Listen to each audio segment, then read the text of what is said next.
Welcome to Dan's Drum Clinics with Dan Shinder. Interviewed by Gregorio Diener. Wait, you mean I'm a guest on my own show? Many styles, all levels, get results. Today's clinic is... What is Dan's Drum Clinics? Hey everyone, it's Greg here, aka Gregorio Diener, here in Las Vegas to interview Dan Shinder here on Dan's Drum Clinics.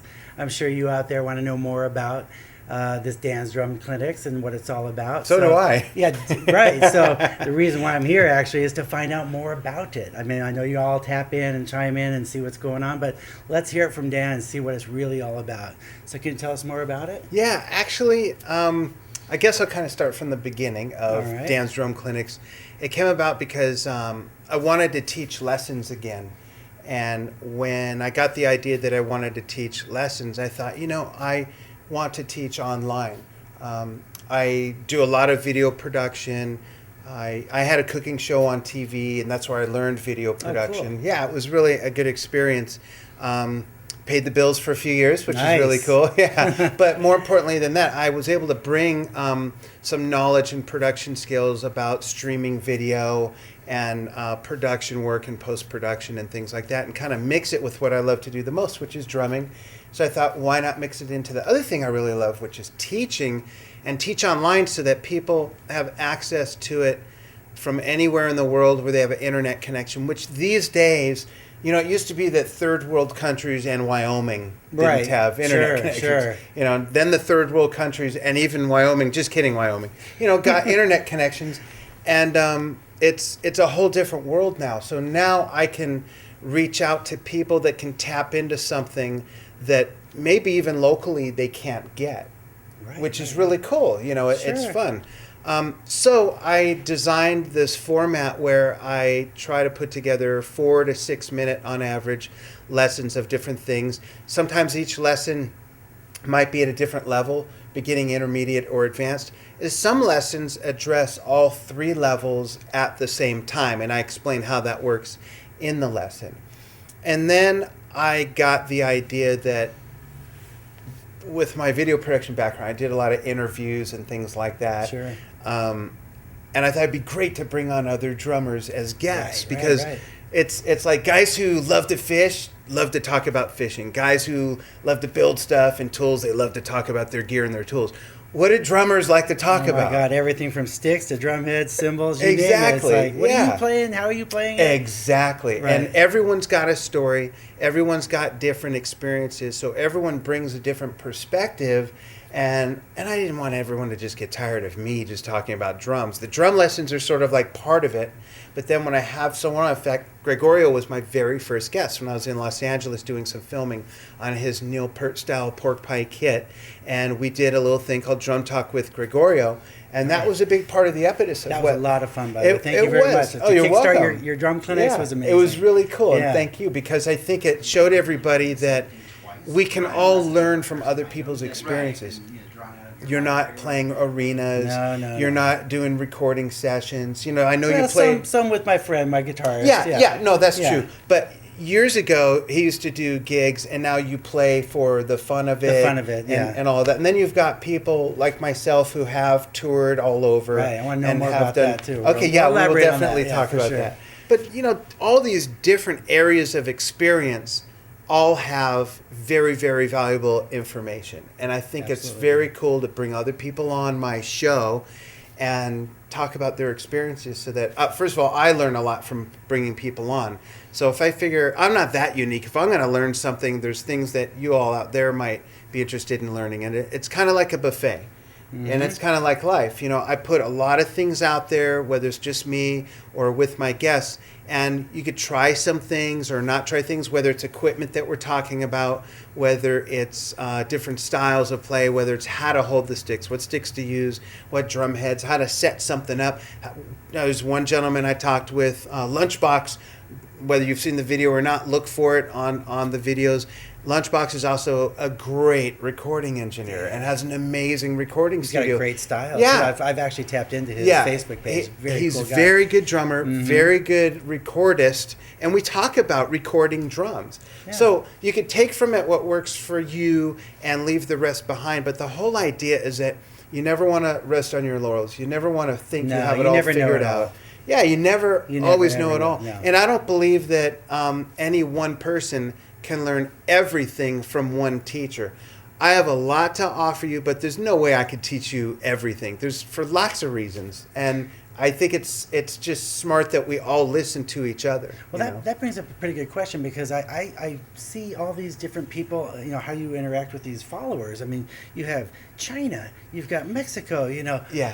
Está muy bien, I hear all these really cool things, and they're speaking to you in their language. Yeah, which is cool. So how do you reply back to them? A quick like is easy. Yeah. But do you, this is all Facebook interactions, but by the way, like is now the most internationally known language. One word. It's like how many tweets in a day, right? Yeah. But how do you do that? I'm fluent in 80 different languages. No, I'm kidding. I would have believed that, but No, honestly, I've gotten pretty good with my English.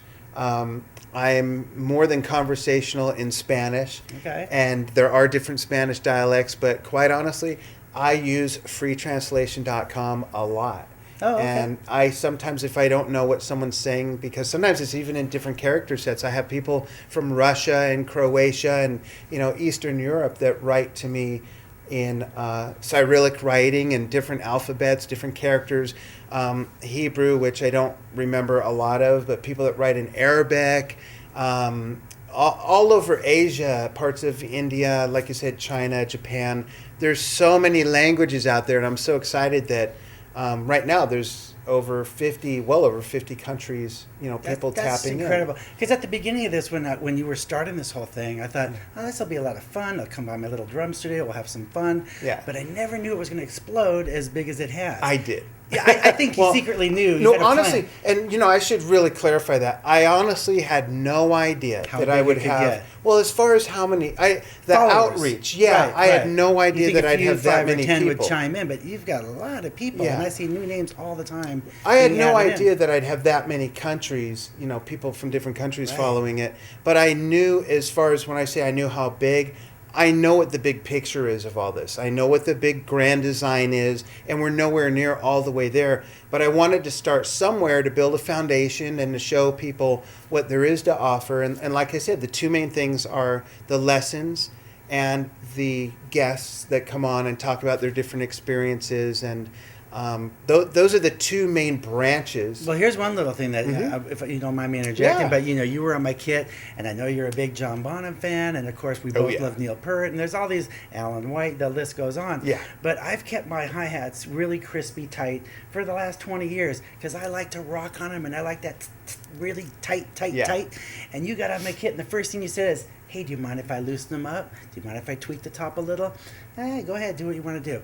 So he left that day. I went and played on it, and I actually liked it better That's than the cool. way I played forever. That's so cool. I actually got something out of my lesson just from him coming over for a few hours at my house. So I could imagine. That's cool. I saw the hi-hat video that you did at Philip Gell's. Right, at And you were Phoenix Drum demonstrating Company, how, yeah. all the different sounds. I mean, there's so many layers to just the hi-hats. Yeah. Yeah. And so just that one little tweak, it's keeping me stay tuned to look for more and more little things just like that Yeah. to help me improve and expand on my That's playing. cool. I appreciate Yeah. that. And Yeah. what's really cool about that is that's not always going to happen. Like I said, there's a lot of stuff I throw out there. There's a lot of stuff that my guests will throw out there.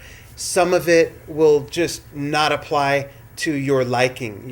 Can it? Absolutely. You can apply anything to the style of music you listen to or play, your style of drumming, and some of it you just won't want to, and that's perfectly fine. The idea is that I'm trying to expand what's available for you to try out with your drumming, and I learned from that too. But it's a thing that we look back at, even when Neil Peart went from the double bass, the stiffness Right. of his playing his ride cymbal over here, and you demonstrate limb independence, and then you bring it here and you've got the rolling, Right. the roundness More of fluid it all. play. Yeah, and your Yeah. arms are you have to be in motion and all that. Just little things like that, Yeah. just expanding on trying something different. Yeah. and then learning how you can play a little different and expand on it. And that's what's cool. I mean, I know that there's people that tap into this that have just started playing drums. Right. There's also people that have been playing maybe a few years. And to me, a few years is 5 or 7 or 8 years. I know there's guys like me that have been playing 30, 40 plus years. And there's always something you can learn. Again, when I had Danny Olson on, he's been playing for 40 years. And I know him. We're friends from years ago. Yeah, he's been playing 40 right. years, and he's playing in a hard rock band, and he's playing a drumming style that suits that band's music. Exactly, playing the song. Right. Now, there are things that someone like he will listen to other drummers. There's stuff that I listen to that isn't the kind of music I love to play the most, but there's things I will listen to that I'll be able to pick from.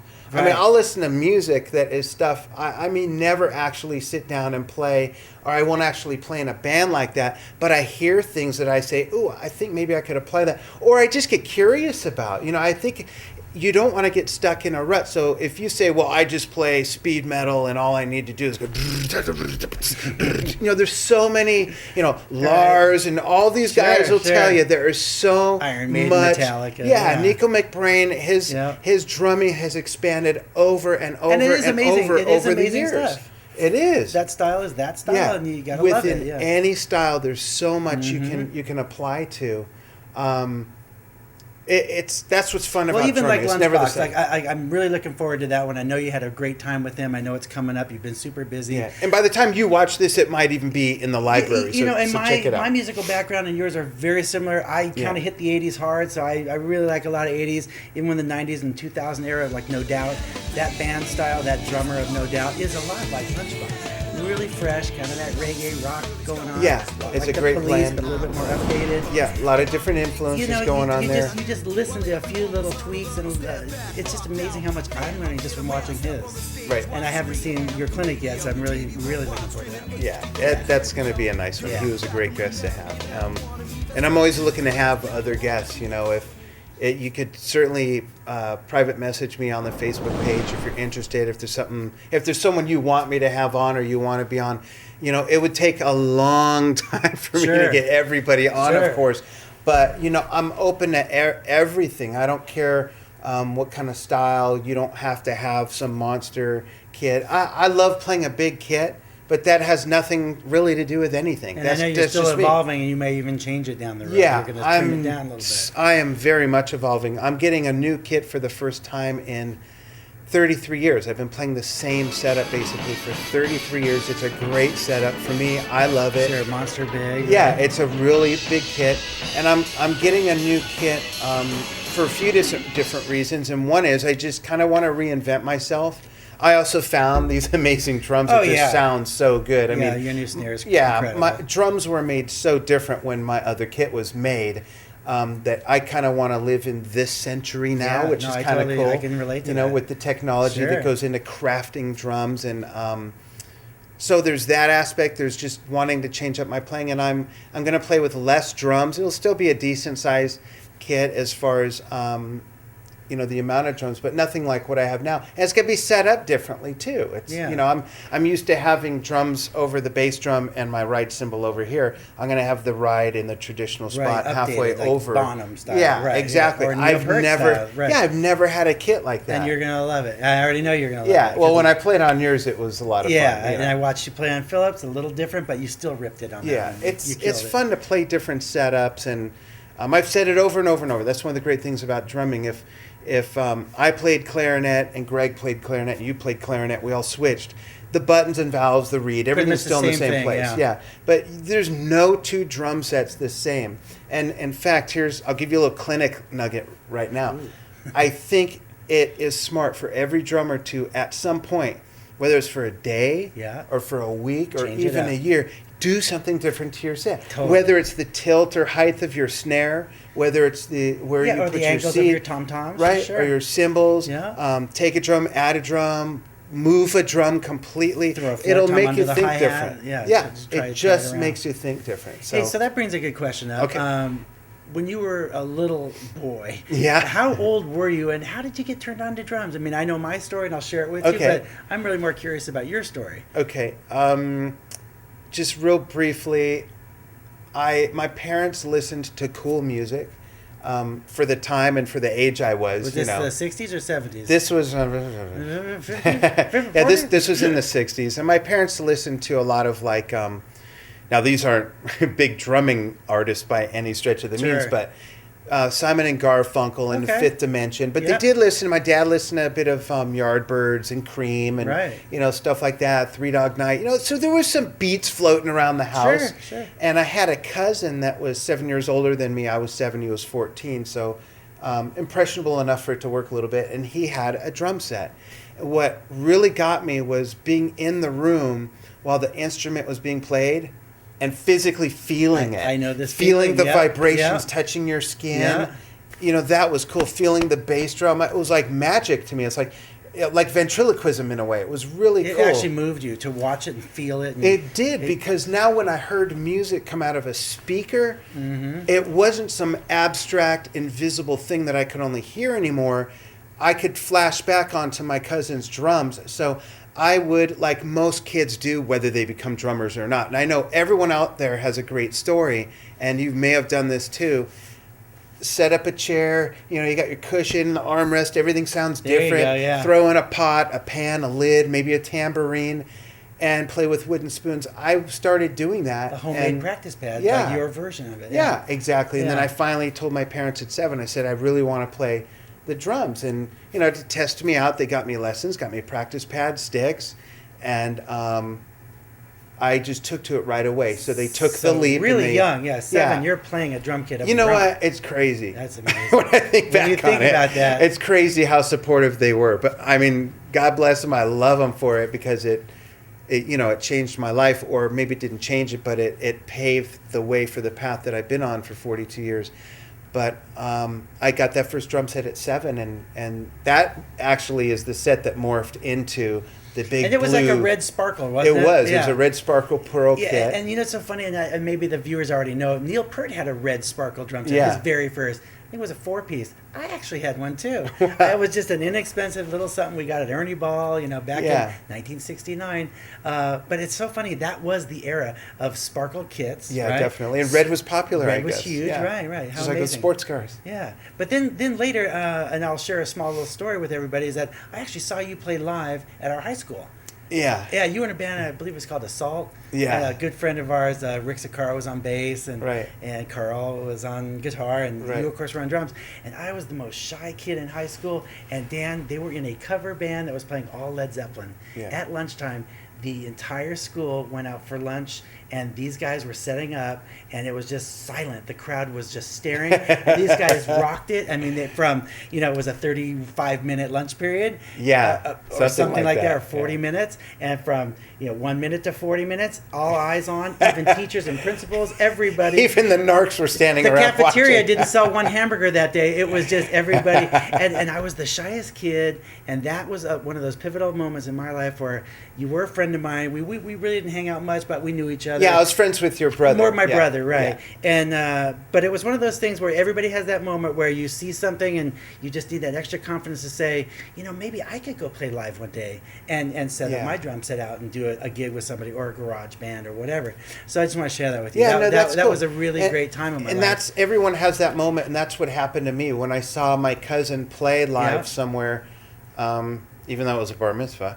It was like, oh wait, you can do that? It's it was not like just one in of your those. bedroom now. You're actually playing in front of people. Yeah, and it was the cool. band and amplifiers. Yeah, right. Yeah, so I want to flash back on. Yeah, that. no, that's cool, and everyone's got that moment that just sort of changed it and made it real for them. I guess is and the best what way was to put cool it. back then too is that Led Zeppelin was big. It was still I believe it was 1977 or 78. You actually had these gigantic timpani drums. Yeah, I still do. And you still have them. Yeah. And you had your red sparkle, and then you had concert toms. Right, 2 concert toms. I think you had like 9 or 12 cymbals. So this was a kit where you saw bands like Yes and Rush back in the day, and you built these big hits, and you were that guy, and it was just amazing to watch. So where did you go after that? Because it was years that we between that era and more so now. Kind of that we recently. kind of like just kind of reunited. Reconnected. Really. Yeah, exactly. And you know what? That's what I just want. I'll answer your question, Yeah, but I yeah. just want to say that's what's so cool about Facebook. I was in Australia for sure. a couple years ago or so, and someone there said, "You know what? You're like the only guy not on Facebook. Let me set it up for you."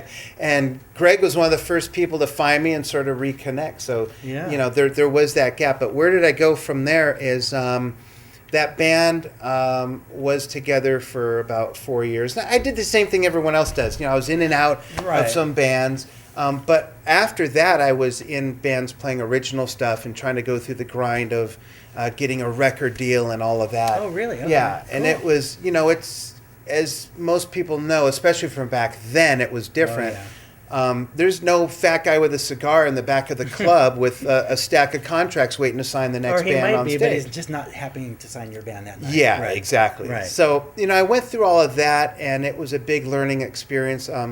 Actually, the year you saw me play at school, that summer before that, I was Okay. 15. Okay, yeah, And the 'cause summer I think I before was the that, same age. yeah, I toured the United States playing in a band that backed up a singing group. It was called Spirit of America. And I was 15, getting paid to play the Wow, drums. that's incredible. Yeah, I opened for the Osmonds, Blue Oyster Cult, Steely Wow, Dan, those are some heavy Styx, Heart, Sure. Bill Cosby. I mean, it was an amazing Neat. experience, and that was, you know, that's what really told me this is what I want to do with the rest of my life. And my mother, I have to give credit to. She found that audition for me, and here I was 15. And as Right. you said, I had a big kit. I was playing Zeppelin. I was playing a lot of progressive stuff, intricate music. I was in jazz band at school. I was in concert band. I was in orchestra. I was playing Emerson, Lake and Palmer, Yes, Zepp, all this stuff. And my mom takes me to this audition, and they still had their drummer who was going to be leaving. And this is an important lesson. This isn't just all about Dan. This is an important lesson for you. And the music they were playing was Neil Diamond type stuff, Barbra Streisand, Linda Ronstadt. That wasn't Not my your type of favorite. music at Right, the yeah, time. yeah. Yeah. And I remember watching them play, and they were great at what they were doing. But I leaned over to my mom. We were in an auditorium. We were the only ones in the seats. And I leaned over and I whispered to my mom. I said, "Mom, this isn't the kind of music I want to play." Yeah. And she grabbed me by the shirt and said, "You're going to play drums. Don't you want to play the drums? Isn't this what you want to do? I thought all you wanted to do was play music." And I realized at that moment that it didn't matter didn't what matter, kind of right. music it was. Getting in a band Just was play. really, Yeah, because what I think what helped get me good at different styles at a very young age was I would sit at the drums and put headphones on. And in those days, music wasn't as segregated as it is now on different stations, Greg. Right. You'd put You're right. on 93 It was KHJ on AM in Los Angeles. That I don't was know it. if you remember. Oh, sure. Charlie yeah. Tuna. Yeah, you'd hear Three Dog Night, then you'd hear Barbra Streisand, then you'd hear Jimi Hendrix, And then then you'd hear the Michael Fifth Jackson, Dimension. yeah. Then the Jacksons, Jacksons. Earth, Wind, and Fire. It was so Yeah. eclectic. So as a little kid learning to play the drums, I didn't know I was listening to different styles of music. I was just learning music. Whatever came on, I'd play to. So I'd learn a funk beat from Right. a funk band, and then a hard rock beat, And then and you then go a right into jazz that next beat style. from Mitch Mitchell playing actually was probably with Hendrix very, was really very helpful jazzy and good stuff. for you. Oh yeah, Yeah. but when my mom shook me and said, Yeah, you're gonna play yeah, that. I realized, you know what? It's all music. It doesn't matter. So it ties back to reaching out of your normal groove Yeah, and finding yeah. some stuff. Like I said, a story just wasn't to tell you what I went through. There's a lesson in that, and that is to change some stuff up. Go out and buy 3 CDs of 3 bands you've never heard of before. I like that idea. You know, Yeah, stuff sure. like that's really cool to do. Or buy 1 or 2 CDs of a couple bands that you've never thought you'd like, or maybe you don't like, and just objectively listen to what the drummer is doing to that style of music. Or buy someone's CD or listen to music that maybe you respect them as a musician or their style of music, but it's nothing you would play, or you've never been in a band that way. And just listen to what other drummers are doing, because, and I've said this before, chances are, and I'm sure you could attest for this, I know everyone out there could attest for this, but sometimes it's something we don't stop and think about. Whatever drummers you admire, chances are they listen to music that's completely different from what you know them from. True. You true. know, and the- bands you've never heard before. Exactly. Right. You know, when about 15 years ago, when I heard Ann and Nancy Wilson from Heart in an interview say their favorite stuff to listen to is Peter Gabriel and old Genesis. Or how about- I had no idea. Or how about Geddy Lee saying, "I really appreciate the musicianship of the B-52s." Yeah. When you hear that, you're like, "Oh, I like them too anyway." It also I've makes always you- liked them, right. but it just makes you say, "Okay, Maybe I should pay attention a That's little right. more There's and something broaden going my on there. ear." Absolutely. Yeah, and it doesn't mean you have to play that kind of music. If you're in a band that plays Iron Maiden, we're not saying, hey, go play B-52 music. And if you're in a band that plays B-52 music or ska To go play or No Rush Doubt, or Pink Floyd or- exactly. But just be Appreciate open. it. Yeah, and be open at different influences, not just in the sounds and what you might see on a DVD, but hey, check out their equipment. But look at their setups and what they're doing and this how is- they're getting their sounds. Yeah, this is exactly what we're asking about. And see, I'm learning a lot about this interview too, and I'm really glad we're doing this, by the way, because Dan's Drum Clinics is really valuable to all of us drummers. Young, Thanks. That's the whole old. idea. Because like when Danny Olson said, "Hey, I used to do all this crazy stuff and all the triplets and all the leads and all this and that, and now I'm playing the song." And I took that interview and listened to that interview, and I thought, that's kind of how I want to play it better. Play the song, less fills, play it right, or maybe throw in something that shouldn't go in, try something different, but play the song. Yeah, you know what it is? It's something I think as drummers we all should do periodically, to different degrees, and it's really reschooling yourself. I Is think really you're what right. it is. I think you're and right. and I think that's how everybody that's successful at whatever they do, I think that's what they do. Salesmen who become great salesmen, they reschool themselves. And they learn from either the guy that's been doing it for 60 years and gives him the Right. tips, or the new guy who's just fresh out of college or high school with all the new technology and all the shortcuts. So you're learning from history and new technology. Same kind Right. of thing with drums. Right. You know? It's Look at Neil Peart. Remember the whole Freddie Gruber thing? Where Yeah, he changed yeah. his kit. This guy was teaching him. Right. He got the whole jazz thing. I mean, who would have ever thought Neil Peart and jazz? Yeah. And yet, it's and very you just don't know what's behind the CD that you know them Oh, from. my- You don't know what their influences and then are. you get to go online and you see all these things and you see him live and Yeah. and it's just amazing. So yeah, elaborate on your playing, grow with your playing, and try stuff new. Yeah. all the time. Exactly. New playing. So especially for young drummers, if you're just starting to play, if you're thinking about playing, if you've only been playing a few months or a year, and you think you're locked into exactly what you think you like, that's great, and stay with that. And As a follow, foundation, maybe, yeah, yeah. follow that Yep. path, but be open to listening to what other drummers do, because I guarantee no matter who your favorite drummer is or your favorite band, they're all influenced by many different things, and that's how they became who they are. That's why they sound the way they sound, and it's going to help shape your playing if you do the same thing as well. I like it. Yeah. We're all affected differently by different influences, but. Greg, that's a good point, and that is what Dan's Drum Clinics is to try to give you so many other things to put in your toolbox, and you decide what fits. My job, my mission that I've decided is to put as much out there as I can. And I can't teach you every style. I'm very good at many styles, and my copy says, many styles, all levels, get results, and you will get results if you pay attention and if you do things the way I say you train to do them, and if you follow what I'm doing, you will get results.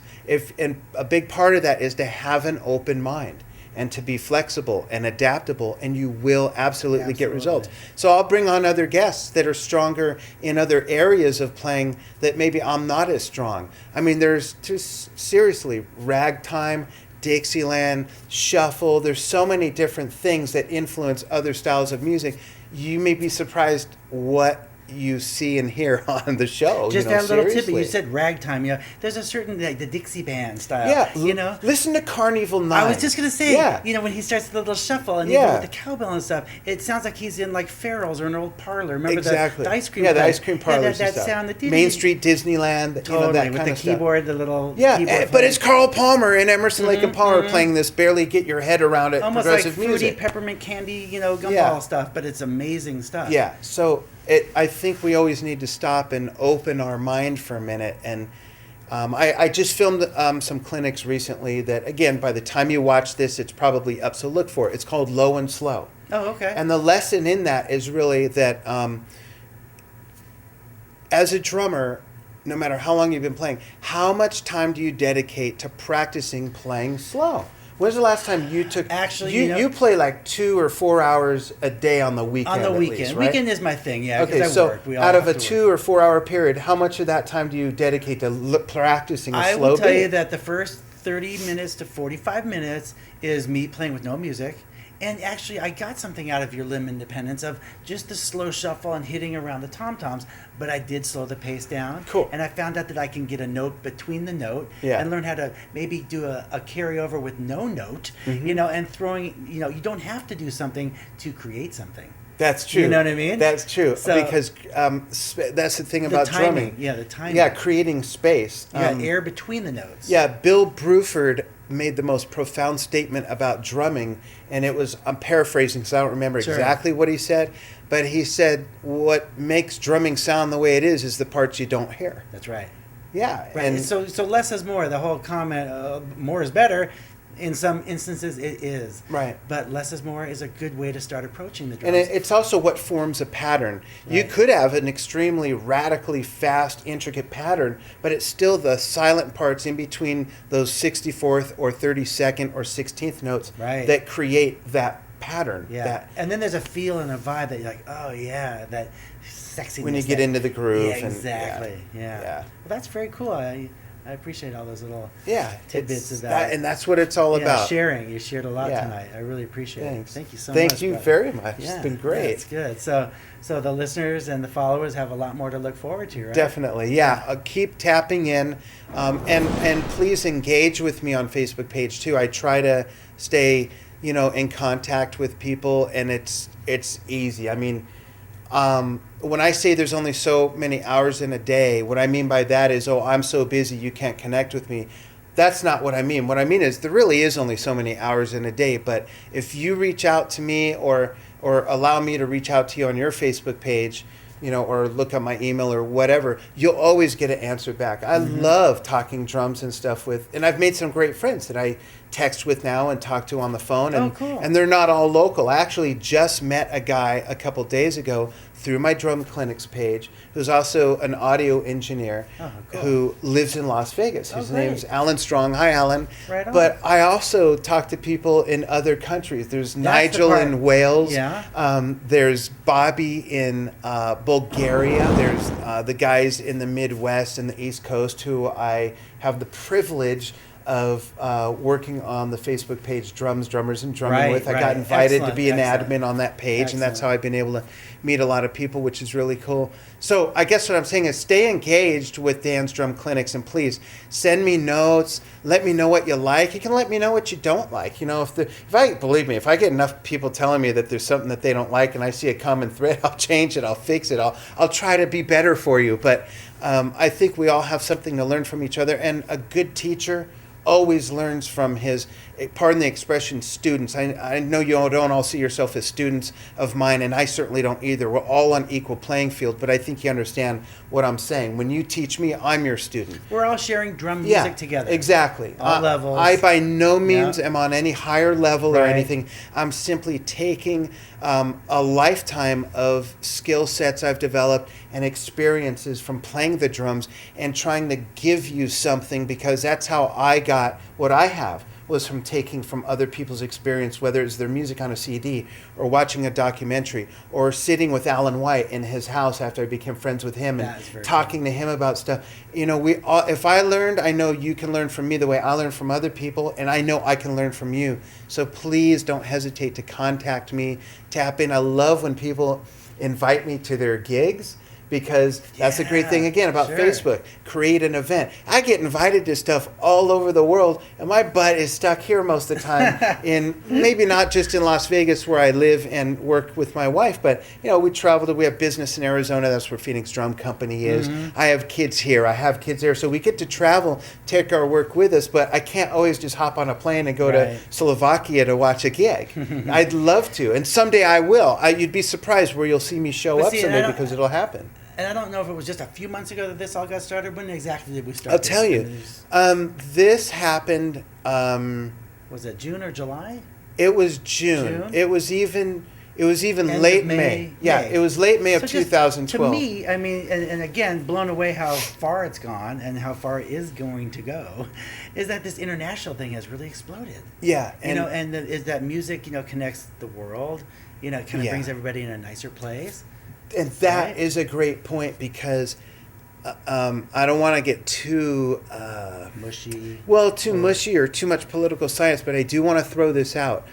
The drum community is a really interesting community. It really is, and it's solid. I mean, Yeah. even famous drummers come down to the local level. Right, and I guess that's and what's what cool we're- is that it's kind of like campers and golfers. There's just an unwritten rule Right. that you don't screw with other people's stuff, and it always goes that way. And in the drumming community, as I've learned from interacting with so many people on Drums, Drummers, and Drumming, the Facebook page, but also from over 50, 60 countries on my page, Yeah, it's a lot. is that I don't care what religion you are or if you have a religion. I don't care who or what you believe in.